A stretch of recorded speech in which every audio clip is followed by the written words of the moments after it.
নানা নানিদের কাছে তাদের নাতি নাতনিরা একটু বেশি আদরের হয়ে থাকে। কয়েকদিন আগে আমি আর আমার ছেলে আমার বোনের বাড়িতে বেড়াতে এসেছিলাম।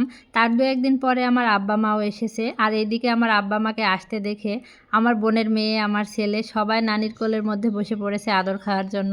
আর এইদিকে আমার আব্বা আসার সময় গাছে থেকে ডাব পেড়ে এনেছে, সজনে ডাঁটা, আরও অনেক কিছু নিয়ে এসেছে। আর এইদিকে আমার আব্বা মা আসবে বলে আমার বোন গামলা ভর্তি করে খাসির মাংস রান্না করেছে। যেহেতু রাতে আবারও রান্না করা হবে তাই দুপুরবেলা বেশি কিছু রান্না করেনি, মাংস, ডাল আর ডিম, পোলাও ভাত এগুলোই রান্না করেছিল।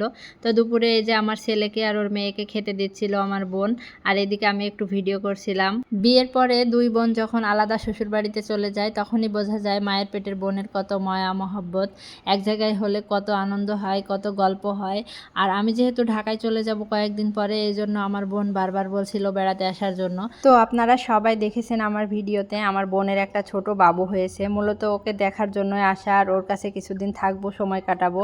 ওর জন্য আমার খুব মায়া লাগে, এই জন্য সবাই মিলে একসাথে এসেছি।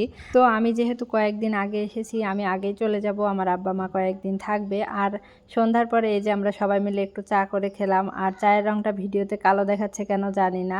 তো আমার ভিডিও যদি আপনাদের কাছে ভালো লাগে তাহলে অবশ্যই লাইক, কমেন্ট, শেয়ার করে আমার পাশে থাকবেন। ধন্যবাদ সবাইকে।